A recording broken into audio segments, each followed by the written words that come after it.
Hi Lovebugs, this is Sharika. I'm coming to you guys with a video. Today I am going to discuss something that's near and dear to my heart. So this video is not going to have any editing. I want this video to be as raw and uncut as possible. So let's go ahead and get into the video, shall we? So in this video, what we're going to talk about, it all started basically, I want to say it was September 1st, 2012.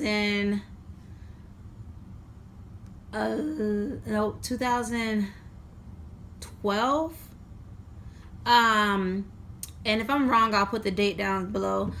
So I went to work. I worked for this company called Teleperformance.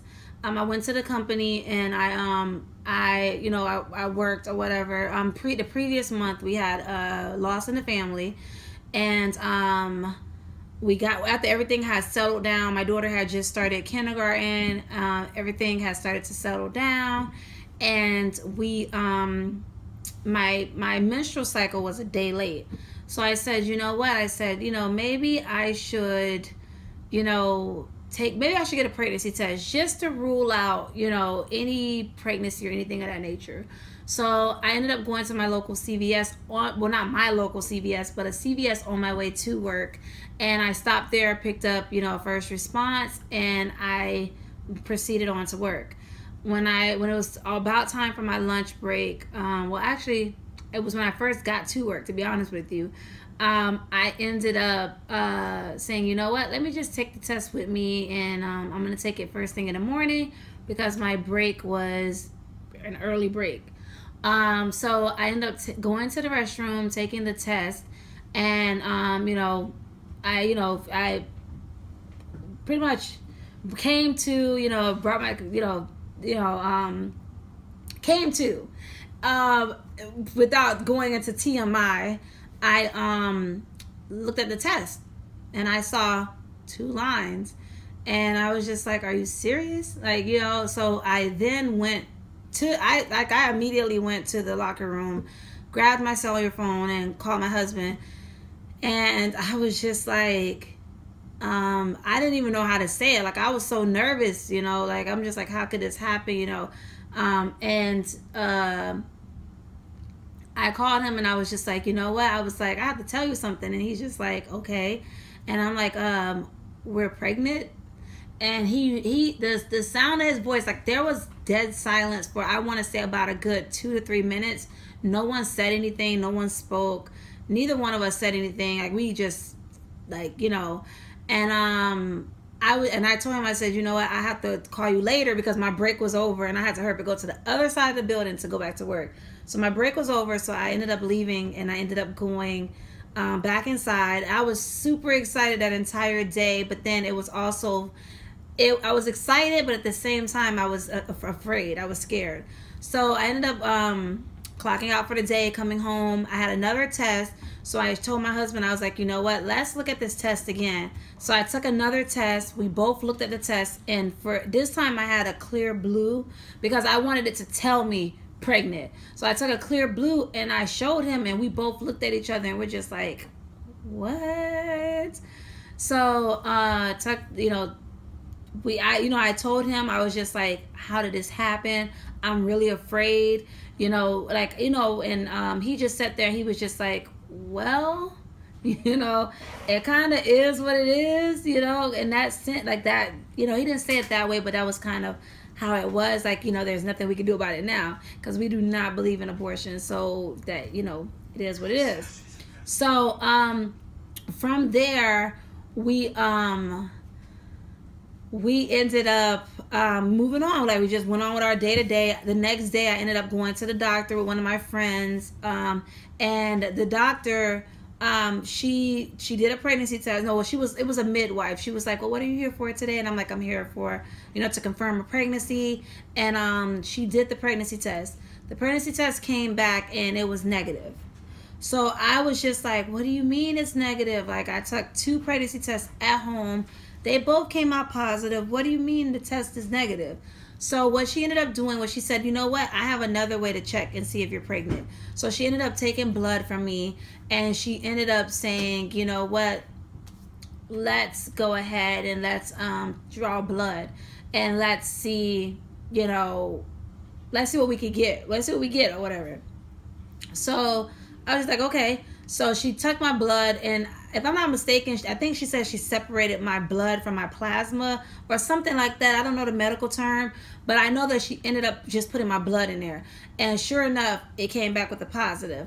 And she said, you know, congratulations, you're pregnant. She gave me like the little baggie where, you know, it showed that I was pregnant. And I was super, super excited because now I have a confirmation that I'm pregnant. So I called my husband immediately, and I was like, we're pregnant. We're definitely pregnant.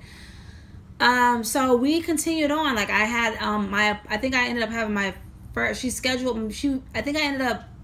wanting to do an ultrasound that day.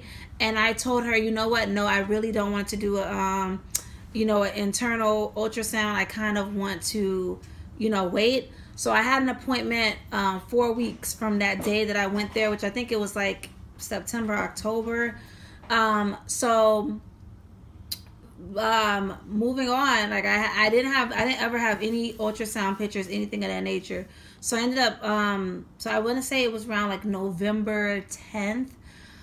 I ended up going to spend time with my mom. My daughter and I and my mom, we went to the mall. We had fun that day. It was my day off, so I was like, you know what, let's have fun. Let's hang out. So we ended up going to McDonald's, I think it was. I remember that was the last place that we went. And I went to the restroom. Didn't think nothing of it. I was like, oh, I have to go to the bathroom before we get back on the road. Went to the restroom, and I started noticing a little bit of spotting. And I freaked out. I'm just like, okay, we have to go. So I told my daughter, hurry up, let's go. I washed my hands, she washed her hands. Like my mind just went blank. Like I was just like, what to do? So I called my husband. I'm just like, I'm spotting, like, what do I do? So then from there, my mom, she was just like, okay, so you guys gonna go home? I'm like, yeah, I'm gonna go home. Not even telling her exactly what was going on with me. I was just like, I'm ready to go home. So I dropped her off home. And I mean, when I say, I don't know how, I got home really fast. My mom's house was not that far away from my house, but I drove like a bat out of nowhere. Like I was driving so freaking fast. You would have thought my car had wings on it. So I drove so fast to get home. I was still safe, but I drove, faster than normal. And I got home, and I was just so afraid. Like I told my husband, like, I'm scared. I said I feel like I'm losing the baby, and he was just like, nah, let's wait it out and see if it gets worse. Okay, so I think we waited like an hour, maybe 30 minutes. I think I took a shower, and then when I got out the shower, I still was bleeding, and it seemed like it was getting heavier by the minute. So he was just like, okay, let's go to the hospital. So we went to the hospital, and it was cold that day. It was really windy, really cold. Went inside the hospital, and they checked my pressure. My blood pressure was sky high. Like it was like 180/90 or something like that. Some ridiculous number. Like they were scared. They rushed me to the back of the triage, I think it's called, or the emergency room section before you get admitted. And I changed into a gown. I ended up going to the restroom. I had to keep going to the restroom, and they told me they were gonna do it. They took blood work. They hooked me up to an IV because I was dehydrated. The hospital staff, they have the registration come. The doctor came, and he said, we're going to order, some labs. We want to see what's going on. We're going to order 2 ultrasounds, internal, external ultrasounds. So they did that. The ultrasound technician, when she came in, finally, she was just like, okay, we're going to see the baby today. Like she was happy. She was chipper, whatever. So she did the internal exam first, and then she did external. I knew something was not right when her smiling, when I said, oh, let me see the baby, let me see what the baby's doing. When her smiling kind of turned into like serious face, where then she kind of turned the monitor and turned the TV off that was above us, I knew something was wrong. So the next thing I knew was that she left out the room. She said the doctor will be back with you shortly. And I'm like, can I at least get a picture of the baby? She's like, oh, the doctor will be with you shortly. So I'm just like, okay. So then after that, the doctor came in and he said, I want you to get dressed and I want to see you outside of the room. So I got dressed and I came outside the room, and he was just like, you know what, there is a baby inside of you. He said, but the baby has no heartbeat. He was like, the baby has no heartbeat. The baby's heart must have stopped beating at least eight when you were 8 weeks pregnant. Most babies' hearts start to beat at 8 weeks. If you're truly 10 weeks pregnant, the baby's heart stopped beating 2 weeks ago. So that was like it was like a dagger to the heart. Like, I just could not believe that I for 2 weeks I carried a baby that was not alive, and I'm thinking the baby is alive. I kind of I just couldn't believe it. So then after that, we ended up going home, and my husband and I, we ended up going home. This time it was like November 11th. We pretty much got there November 10th. November 11th, it was a Sunday. We were home, and we pretty much just waited, to see what was going to happen. Mind you, we did not know. The doctor didn't give me any instructions on, to read the paperwork, to not read the paperwork. He didn't tell me, the main thing I heard from him was like, basically, follow up with your primary care, your OBGYN on Monday, and they will take it from there. He was like, I wish you the best of luck. Hopefully it's just one of those situations where you're bleeding, but the baby is okay. And I'm just like, in the back of my mind, I'm just like, I know the baby's not okay. I know this is going to be a bad outcome. So, ended up, like I said, we went home. We just waited. It was like a waiting game. I tried to go to sleep the best I could. I called my mom, I called my grandma, and I basically told them that I was miscarrying, and it was just like, it was a waiting game.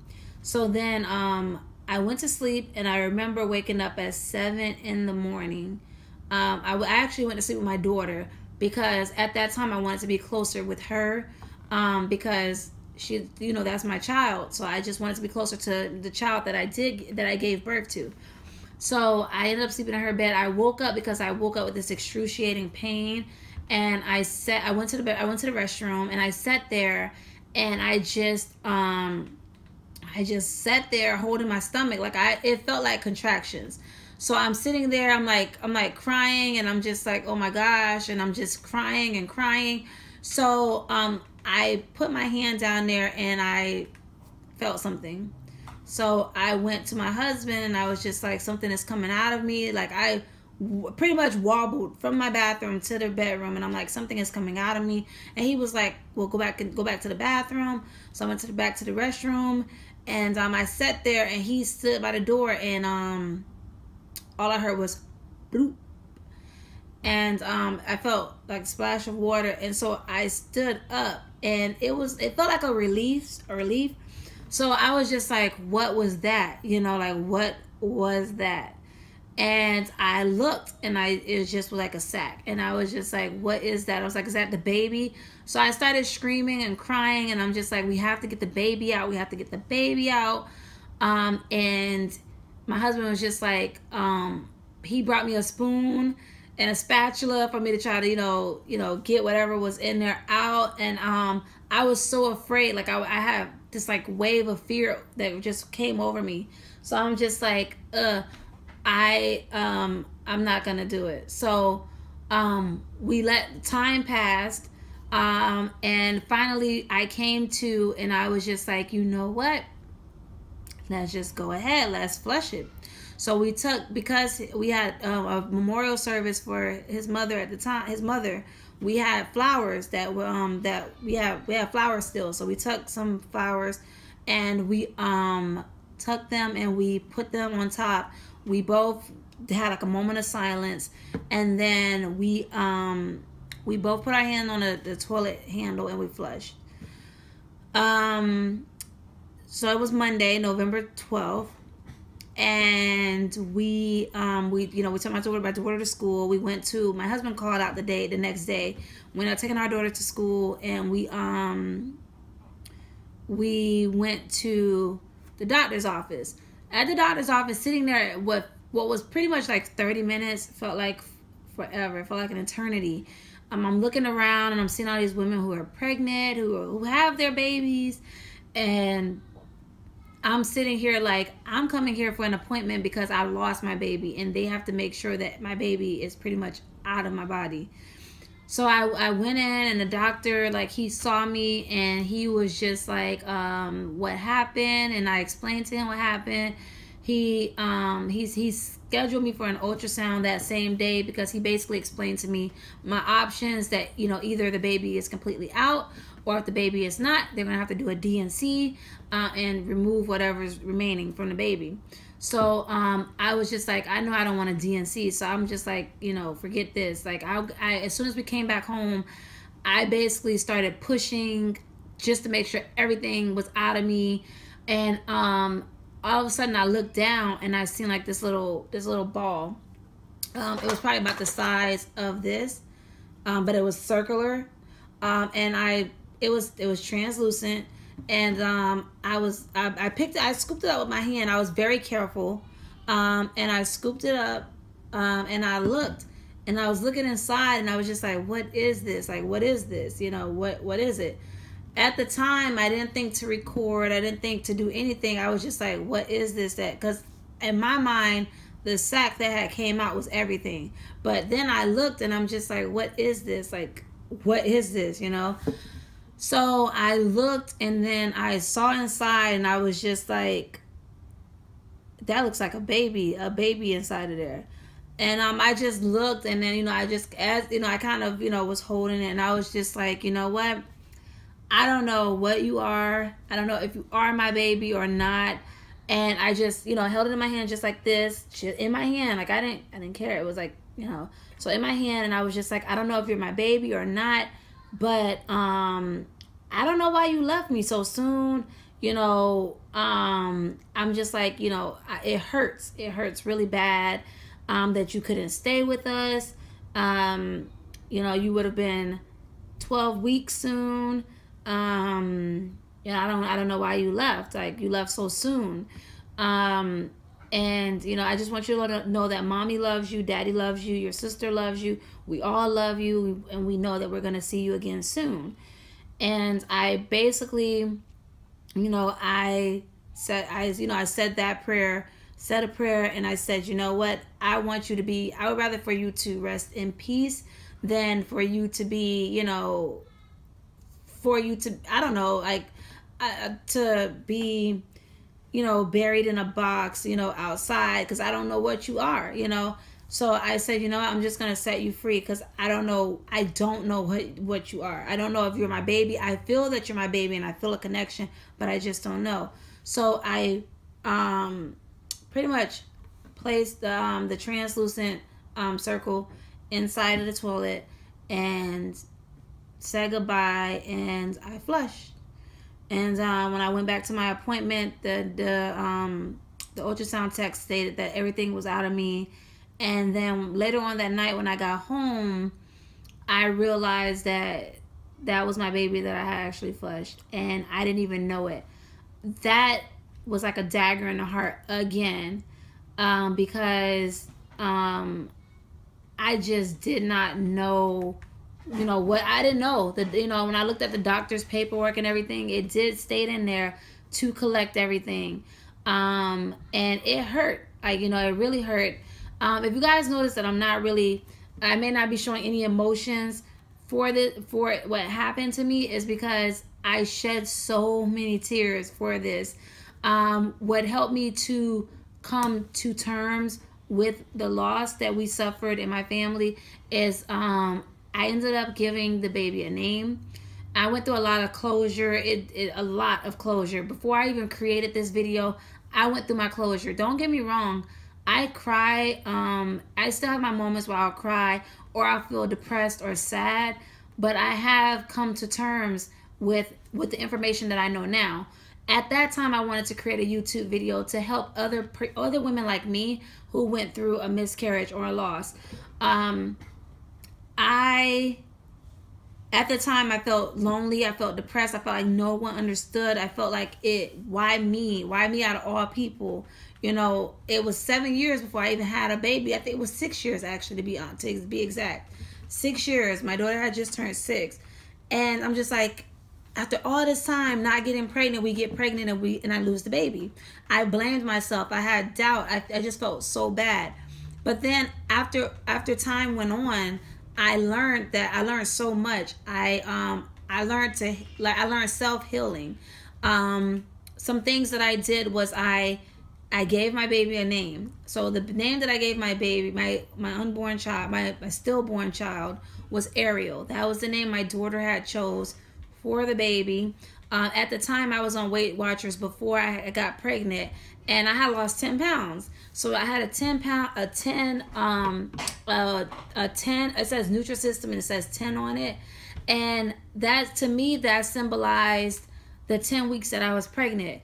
And I still have that bear to this day. I'm thinking of getting like a, and when I speak of babies that I have, I still consider Ariel a part of our family, as if it was a living baby, even though I had the baby stillborn. So, you know, I don't care what other people say.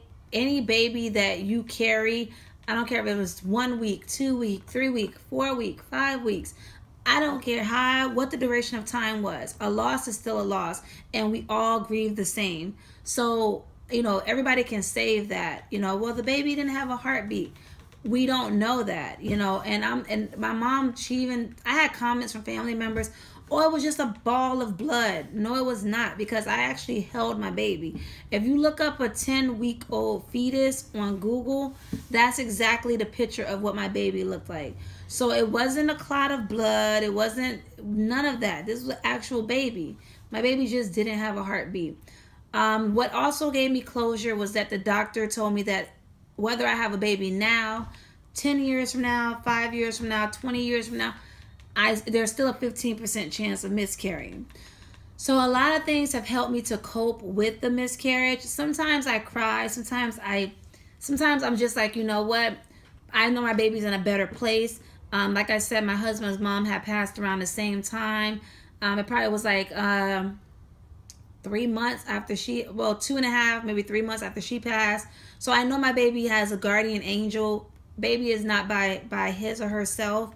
Grandma is up there watching, and just holding our spot, so that when my husband and I, when we get to heaven, we will actually be able to see our baby and see what our baby looks like, you know. So I'm not worried. A lot of things have brought me peace, a peace of mind, and stuff, you know, to make me know, like, hey, this is something that happened to me, but it's not the end, you know. You can try again. There's so many things that are out there now where you can have a baby. So I'm gonna be honest with you guys. My success story came from after I miscarried. The doctor told me to wait 1 cycle before we got pregnant again. My husband and I, well, primarily me, I'm hard-headed, so we ended up trying again immediately after the miscarriage spotting stopped, and we got pregnant successfully, and we ended up giving birth about a year later to a healthy baby boy. And you know, I mean, you know, I always live by, when I look back on that pregnancy, I had high blood pressure, I was overweight, I was not eating healthy. So that pregnancy, when I think about it today, it could have killed me. So God makes no mistakes. All things happen for a reason. Sometimes it's not what you want to hear, but when you look back on it, you'll be like, you know what? This happened for a reason, or I made this decision for a reason. Everything happens for a reason. So a lot of people don't want to hear that, and I didn't want to hear it then either, but now I am a believer that all things happen for a reason.